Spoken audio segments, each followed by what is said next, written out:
Hey everyone, I wanted to share with you a few tips that I've got that might help you if you have ever considered building up a capsule collection designer wardrobe, where you might want one bag, a couple of pairs of shoes, you know, good quality, some clothing, maybe some accessories. I've kind of got some belts here, and maybe you're thinking, I really, you know, this stuff's expensive, I don't want to buy something that in not so long is going to be out of style, and then I've kind of spent, you know, with these bags you can spend upwards of £2,000, and you don't want to do that and then think, I've got this bag and it's dated so badly, I bought it a year ago, what am I going to do?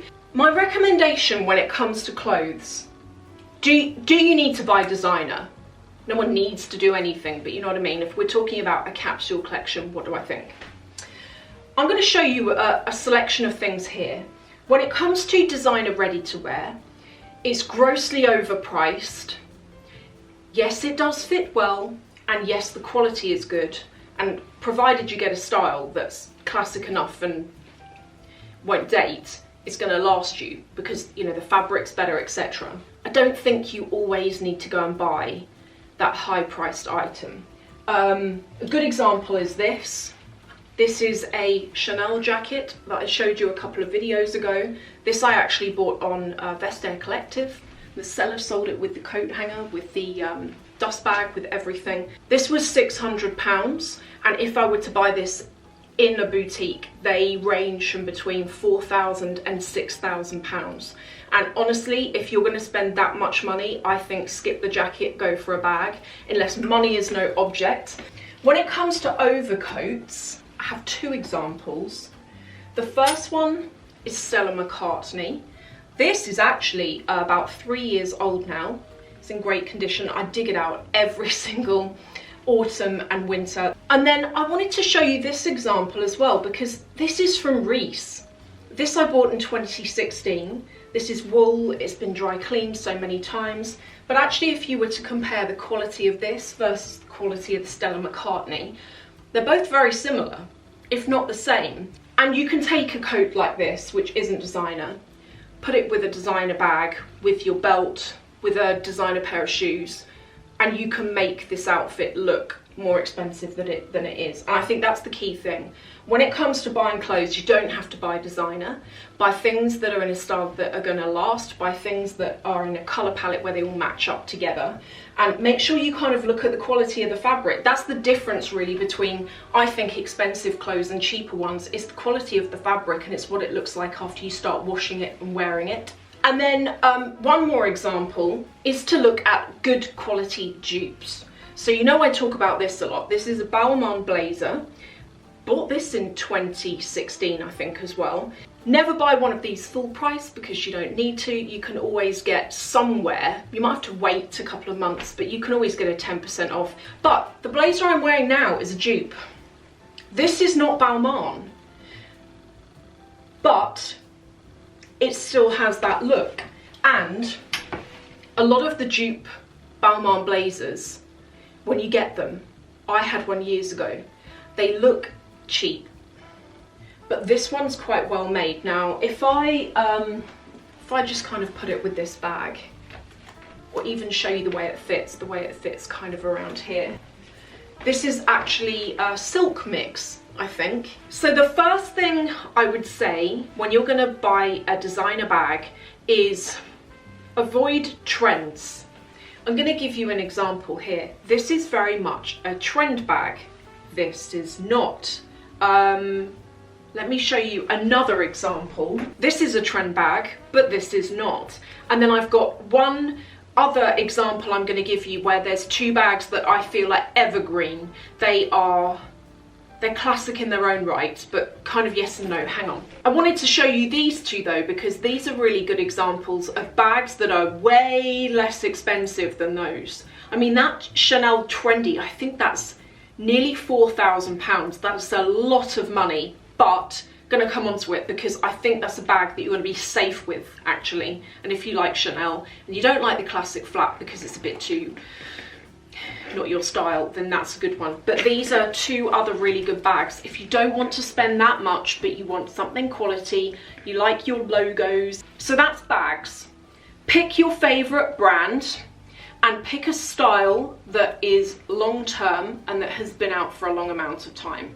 I personally do like things like the Lady Dior, because certainly the medium size has been around since I think 1994 or something. The Chanel Classic Flap, I think some of you have told me that's been around since the war, 1940s, 1950s. Now I personally think this is probably the best bag to go for. This is the Chanel Trendy CC. I think this is the smallest size. I think this is good because, presuming you're into Chanel, of course, I think Chanel is also a really good brand when it comes to resale and holding its money.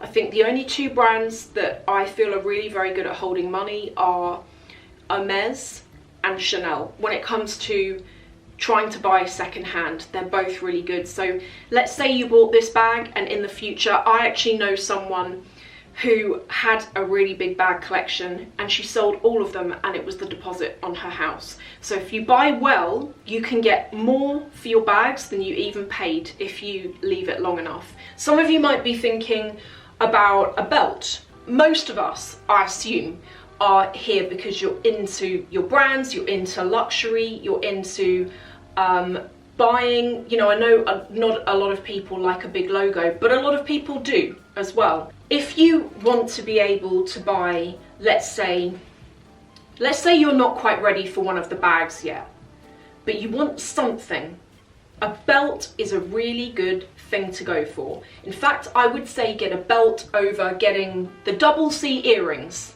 If you're interested in if you want a visible logo, I think a belt is better, because some of these belts cost as much as those earrings, and I think they're more wearable. So here's a couple of options that I wanted to share with you.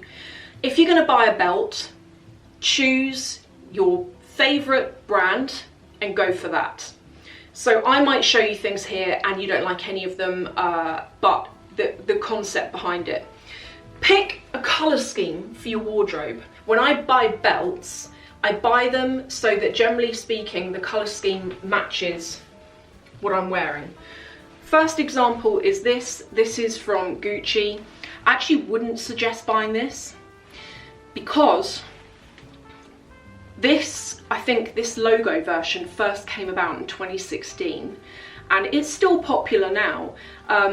I've brought it here because it's a colour scheme that works with everything, and I really like the quality of Gucci actually when it comes. I don't love their bags so much, but I quite like their quality of their accessories. So that's a good example, although I don't think get that. I think if you're going to get this, buy it in the classic Gucci logo that's been around forever. That's the main thing. Avoid any logos that are too new in style, because you just don't know how long they're going to be here for. That's the main thing. And here's another example of that, what I'm talking about.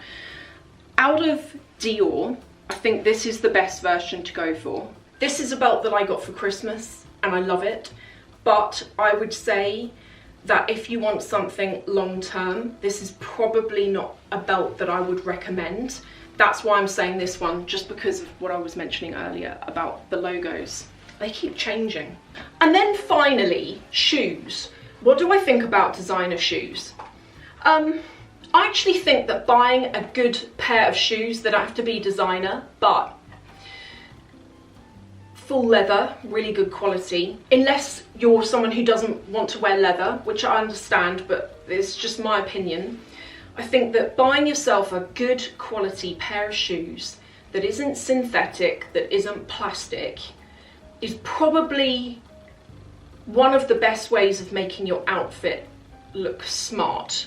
I think that very often cheap shoes look cheap, whereas you don't need loads of shoes. You really don't need them, and they don't need to be designer. There are so many places that make great quality leather shoes that you might look to be paying somewhere between £100 and £200 for, but they're not designer, but they last years. I've got leather shoes that I have had since probably the oldest pair I've got is a pair of leather cowboy boots, and I bought them in 2003, and because they are leather, they just hold together, whereas synthetic shoes that I've got that have got a plastic sole, synthetic inner. I don't like wearing them because you start slipping around in sweat.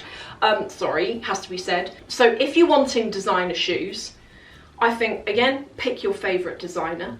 Pick a pair of shoes that works with your colour palette. I've just grabbed these. These are some Chanel flats. The reason why I picked these up is because, to show you in this video, is because they always make them and they always have the Chanel flat shoe, and if you get it in the black with the beige, it's very classic. I'm now going to move on quickly to a Mailtime. If you don't know what that is, you might want to dip into this bit now and see what it is, and you might want to hang around or you might not. For anyone who's written to me or posted me throughout the last month, I will warn you, there's a lot of mail that I'm going to go through here, so it might take a while, but I just really want to get on top of it because I don't want you guys to all be waiting too long for your post to be read out. Hey everyone, this is part 2 of Mailtime. So for any of you who have written to me or sent me anything recently, in case you've missed that last Mailtime, I'm going to actually put a video link to it below so that if your mail isn't in this, it might be in that previous one. Also, if it's not in the previous one and it's not in this, then I'm going to be doing another Mailtime because I have a huge amount of mail at the moment. I'm also in the process of writing back to a lot of you, and I think it's going to take me a while to get on top of it. So if you've written to me and I don't write back until 2021 January, please don't think I'm rude. I have honestly got 50 or 60 letters, and I have a folder where all of the letters I need to write back to I keep, and then once I've written back to them all, I always keep your letters. Once I've written back to them all, I write on the front that I've written back to them all. But when I write to you, anyone who I've written to will know I write pages. Particularly if you've asked questions or you're talking about stuff, I write pages, which is why I'm not very quick anyway, because of that. Oh, whoever's done this has done a great job. I want to say I've had an incredible amount of parcels that have come through, and I feel massively indebted. And for anyone watching, if you're thinking, I would quite like to write to you, but I don't want to run to buying you anything, you don't have to. I adore your letters. And also for any of you who'd like to write but you don't want your letter read out, I get an awful lot of you who write to me for that. So if you'd like to do that, just write on your letter that you don't want it read out, and that is no problem. So here we've got this beautifully wrapped, has it got? No way, is it? I'm reading the address. Is this from Jill? This is from Jill, but I don't know if it's the Jill. Jill always, I don't know how you do it, but Jill is literally always first every time. And we've got this kind of banter game going on now where Jill always says, am I first? And because when I put the videos up, I'm there and I've just done it. I literally sit and I wait for Jill's comments so that I can be like, yeah, you are. How have you done that? Hi, Sophie. Not going to be first, I know, but hopefully early-ish.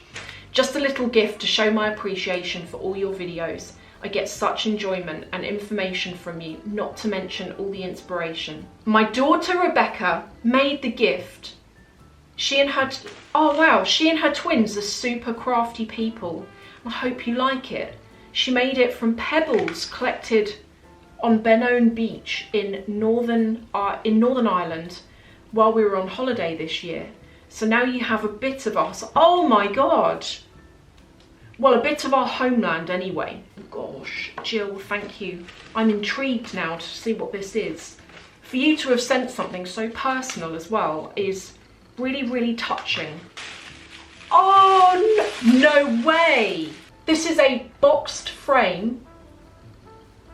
The thought, the creativity, it's got a stand on the back so I can either hang it on the wall or have it on my desk. I'm actually going to hang this on the wall, and I adore that, and I am honestly, please pass the message on, Jill. Please show this video. I adore this, and it's going on the wall. Yeah, this is from Sheila. I know Sheila. We follow each other on Instagram. She's got really nice doggies. That is so nice. This is 3D, and look at the back, look at the back. The back's nice too. And this says, to Sophie and David and the bunnies, Merry Christmas. Here's hoping 2021 is kinder to us all. Much love, Sheila and the pups. Oh my gosh, I love it. I'm gonna keep all this together. This is, oh my God. Sheila has sent me something I adore, and it's my favorite brand of Chinaware. Oh my God, look at this. This is Wedgwood, and it is a bunny tree decoration. And can you see it's got blue on the bunny? So that is the Wedgwood signature blue. Sheila, I'm so grateful for this. I have got, on our Christmas tree, we have got Christmas decorations going back a couple of years now that have been sent to us from you guys, including Lynette. Lynette in Australia last year. Lynette made us our own. They're on there.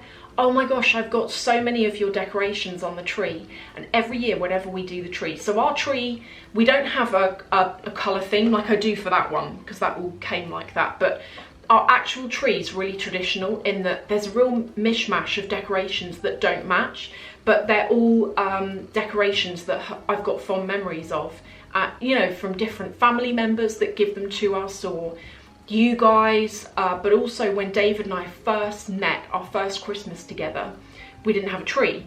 So we went and got one, and we bought these tiny gingerbread men that are made out of felt. And every year, whenever we put them on the tree, it just reminds us of that first Christmas together. This I'm gonna put on the tree, and then after Christmas, I'm actually gonna put it back in its box and have it on my desk. I'm going to do one more, and then I'm gonna do another part 3, just so that they're, you know, they're not too long. Oh wow, look. This is from Colleen. I think the card is inside, so I'm just gonna, this is very well wrapped. No one has to do this. I'm so appreciative of all of you. In the States, you have this nice card brand called Papyrus, and I really like the cards. They're really well put together, they're really decorative, and they have a piece of card in them that I think you put on the front to protect. See this piece of, oh cool, oh my God, look at that. See what I mean? These cards are amazing. Oh, this is a birthday present. Oh, you don't have to do that. Oh, that's really sweet. Thank you so much for all that you do on YouTube. I really appreciate your insight on luxury brands and life in general. This is my first time writing, but I've been a subscriber to your channel for about 2 years. It's fun to come along on your shopping trips, including sneaking all of us into Chanel. I have never been into luxury cars before, and joining your adventures is the closest experience. Have a very happy birthday. All the best, Colleen. So in here, this is very nicely wrapped. You filled it with loads of nice things. Okay, I'm going to commence with this. Oh wow, sorry, you're like, get on with it. Hello Kitty, is this a sticker? Oh, I'm gonna put this on my book in a minute. And then this. This is what you made! Year of the Rat. Look at this, that's actually really cool. Can I show you this? Trying to show you. Colleen made this, and this you can wear as a necklace, or I might even try whether I can wrap that round a few times and wear it as a, I reckon I can. Actually, that looks really cool. This is really generous. Oh, there's loads of things in here. This is a Kate Spade pin badge, and then in here is, oh my gosh, that is so generous. This is a Dior key ring. Sorry, I'm opening it and I'm not showing you. Look at this as well. It's lipsticks with a small brush to go with it. And then in here, oh wow. Oh look, look, look. It's a tiny mirror. It's got Dior written on it. And there's more. Oh my God, that's really, wow, this is really cool. Look, look. Is it a rabbit? Oh my God. Oh God, that's cute. Is it focusing on the rabbit? It's a small rabbit, and it's a wind chime. Oh look, so you've got these that you hang off underneath. This is so sweet. That's really, really cute. And then you've also sent me My Melody. I like any of this stuff. We'll have to go. I'm done. This is David. Everyone's been so kind. People have sent me all this stuff. That's good. You're gonna love it. Look at this.